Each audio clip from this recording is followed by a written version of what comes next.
Lights, camera, music. These are the elements of movies that we usually don't pay attention to. However, cinematography is the most important part of the filmmaking process. Without it, movies are just not movies.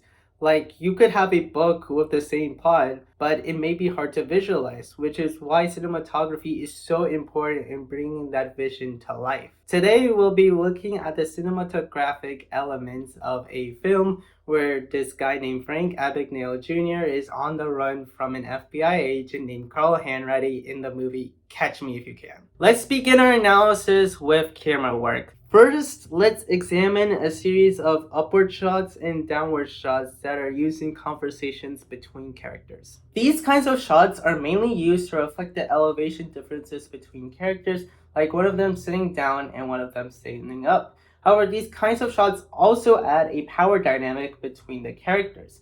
The character shot from an upward angle is the one in power and is the one who knows what they're doing, while the one shot at a downward angle is usually just listening to what the other one has to say. With this, there are also equal shots between characters, which establish respect between them.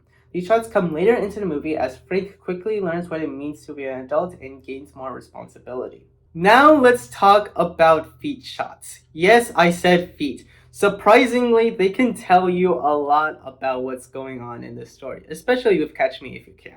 Take, for example, a moment midway through the movie when Frank meets a model. Their initial interaction is depicted entirely through their feet. The model turns her feet toward Frank, signaling interest, and Frank's feet pause as he hesitates outside his room. This creative choice adds depth to the scene. Simply showing Frank walking to his room wouldn't have conveyed the same subtle tension and intrigue. Feet shots are also used in other scenes, like when the FBI agents in Atlanta frantically chase after Frank, or when Carl's assistant enters a meeting late, building suspense because we are to think that it's Frank's footsteps.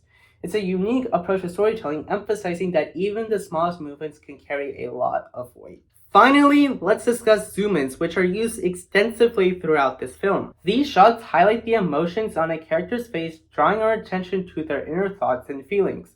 The frequent use of zoom-ins is no accident. It's a deliberate technique to amplify the tension and focus on the pivotal characters. Without these close-ups, we might miss the emotional nuances that drive the story forward. At the same time, wide shots play an equally important role. They establish the context of a scene, the environment, the stakes, and the dynamics at play. When paired with zoom-ins, the filmmakers create a balanced visual narrative. The wide shots set the stage, and the zoom-ins provide the emotional punch. Now let's turn our attention to the music, composed by the legendary John Williams. Known for his iconic work in some of the greatest movies of all time, Williams delivers yet another spectacular score. However, the first piece of music I want to talk about isn't a Williams composition. Early in the movie, there is a scene where Frank's parents are dancing. This scene features Embraceable You, which is a song by Judy Garland, and conveys the joy and love Frank's parents share, something that Frank truly appreciates. Later, the same song plays when Frank observes Brenda's parents enjoying a similar moment.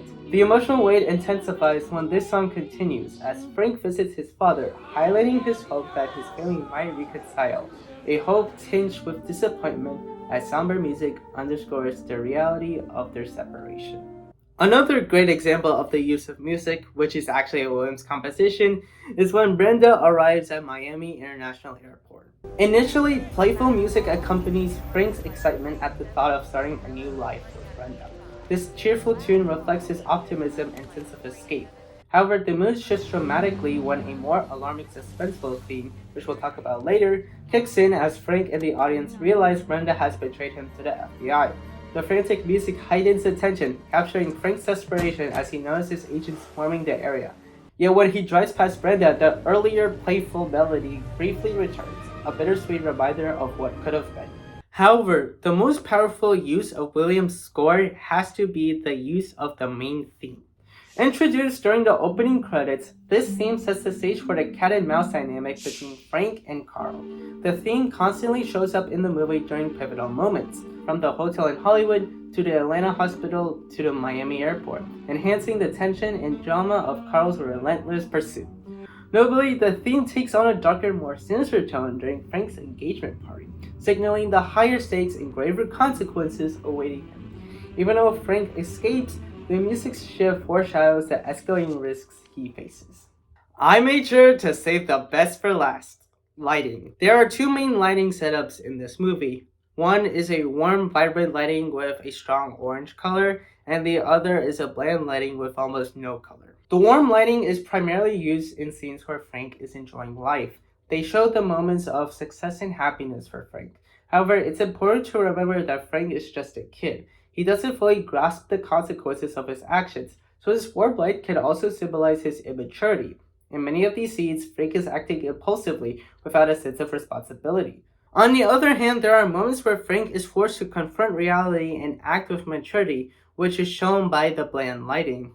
This is initially hinted at in the beginning of the movie, where we see warm lighting surrounding Frank's parents, but behind Frank himself, there is bland lighting. Ultimately, this foreshadows the divorce between his parents, which is a dark moment in his life, one that makes him feel alone.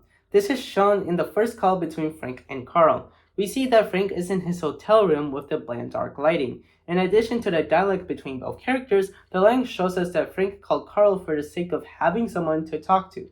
Frank thinks that hopefully Carl will be able to bring some light into his life. Another scene where both warm and bland lighting is used is when Frank is in Atlanta. He is initially at a party where it would make sense for him to be based on the established story. However, he isn't enjoying himself, so he walks through a hospital which has bland lighting and strikes up a conversation with Brenda, with whom he'll start a relationship with.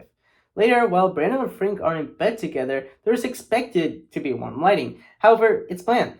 This immediately tells us that this is going to be a scene where Frank acts with maturity, as he does when he asks Brenda to marry him. Here, the bland lighting is telling us that Frank is taking responsibility for his actions and being an actual adult.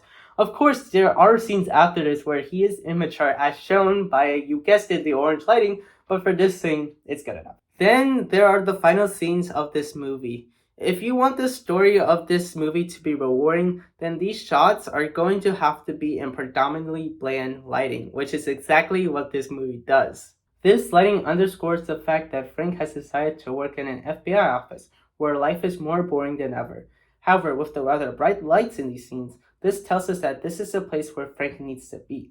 It's a place where he has the support to live an honest life, one where he can experience true happiness, because happiness doesn't come from living a flashy life.